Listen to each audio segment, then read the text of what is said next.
हाय developers. मैं हूं शुभम वर्मा और आज हम देखेंगे कि जावास्क्रिप्ट में जो मॉड्यूल होता है वो क्या होता है। ठीक है, तो आइए देखते हैं। अच्छा, वीडियो में आगे बढ़ने से पहले अगर आपने हमें सोशल मीडिया पे अगर फॉलो नहीं किया है तो वहाँ भी हमें ज़रूर फॉलो कर लें। लिंक आपको नीचे डिस्क्रिप्शन में मिल जाएगी। ठीक है, तो आइए देखते हैं क्या होता है मॉड्यूल।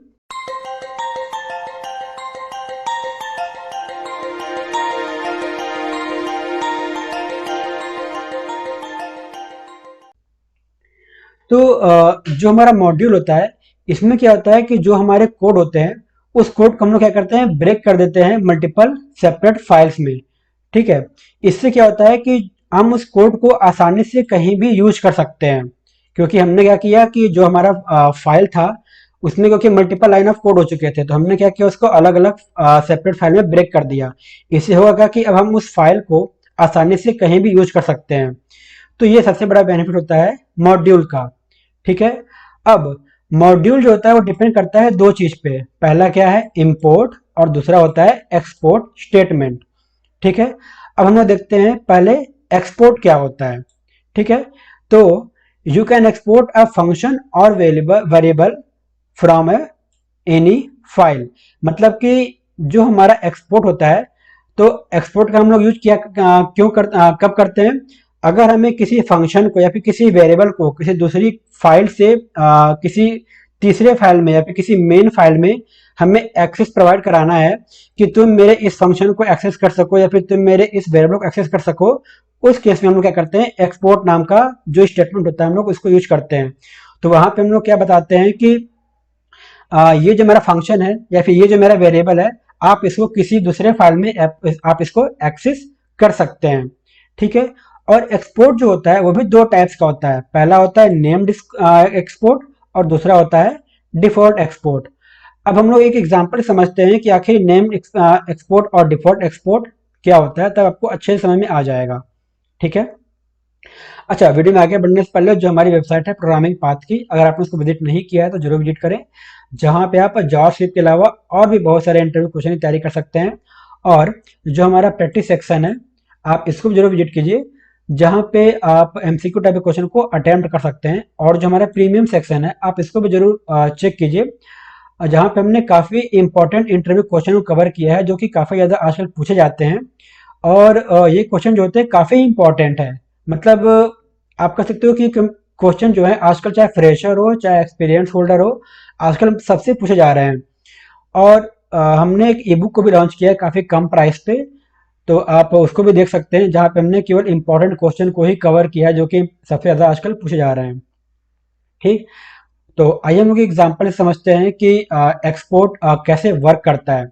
तो सबसे पहले हम सपोज कीजिए हमारे पास एक फाइल है यूजर डॉट जेएस नाम का। ठीक है, यहाँ पे हम लोग जैसे हमने देखा था ना कि एक्सपोर्ट दो टाइप के होते हैं, पहला होता है नेम्ड और दूसरा होता है डिफॉल्ट। तो यूजर डॉट जेएस में हम लोग पहले नेम्ड नाम का जो एक्सपोर्ट फंक्शन है हम लोग या फिर एक्सपोर्ट स्टेटमेंट हम लोग उसको यूज करते हैं। तो हमारे पास एक वेरिएबल है नेम और एक एज। ठीक है, हमने क्या किया, एक्सपोर्ट नाम का स्टेटमेंट यूज किया और कर्ली ब्रैकेट के अंदर हमने इन दोनों को एक्सपोर्ट कर दिया। ठीक है, कर्ली ब्रैकेट क्यों, क्योंकि कर्ली ब्रैकेट्स के थ्रू हम लोग यहाँ पे मल्टीपल आप कह सकते हो कि फंक्शन या फिर वेरिएबल को पास कर सकते हैं। तो ये क्या कर रहा है कि सबका ग्रुप बना करके यहाँ पे एक सिंगल यूनिट में एक्सपोर्ट कर दे रहा है। ठीक है, तो यूजर में हमने क्या किया, नेम और एज को एक्सपोर्ट कर दिया। दूसरा क्या था, डिफॉल्ट एक्सपोर्ट। ठीक है, डिफॉल्ट एक्सपोर्ट में जो हमारा पेज का नेम है वो डिटेल्स डॉट जेएस है। यहाँ पे हमने एक फंक्शन बना लिया है, ठीक है, आप देख सकते हैं, जो कि डिटेल्स नाम का फंक्शन है। यहाँ पे दो वैल्यू हमारे पास है, एक नेम है और एक एज है। ठीक है, लेकिन यहाँ पे क्या हो रहा है कि ये रिटर्न कर रहा है वैल्यू को। ठीक है, ये क्या कर रहा है, वैल्यू को रिटर्न कर रहा है। तो ये क्या कर रहा है, नेम में नेम प्रिंट करा रहा है और एज में जो है वो एज को प्रिंट करा रहा है।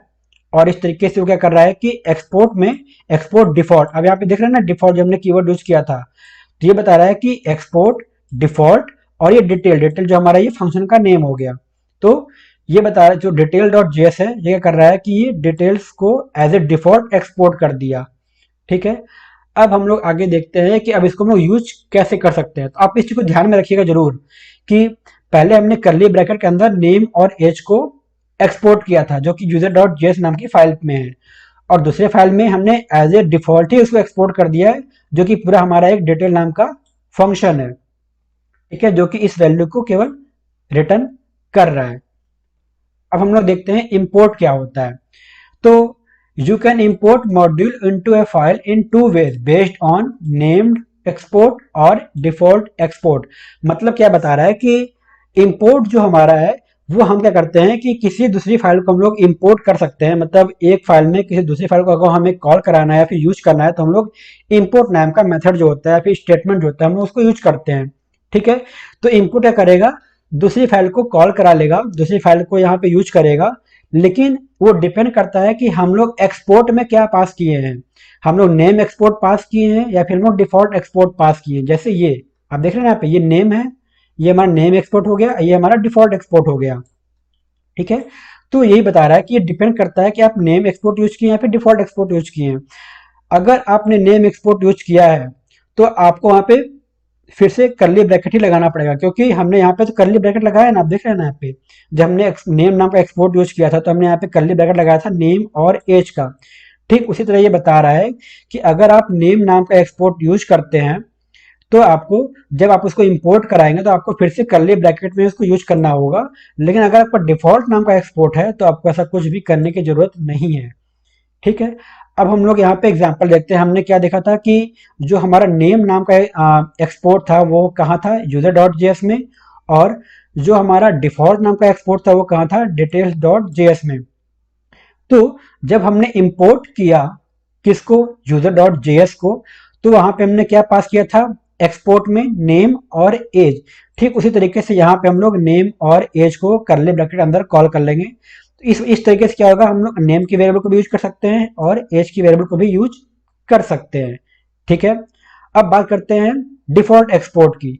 डिफॉल्ट एक्सपोर्ट में हमने क्या पास किया था, डिटेल डॉट जेएस, ठीक है।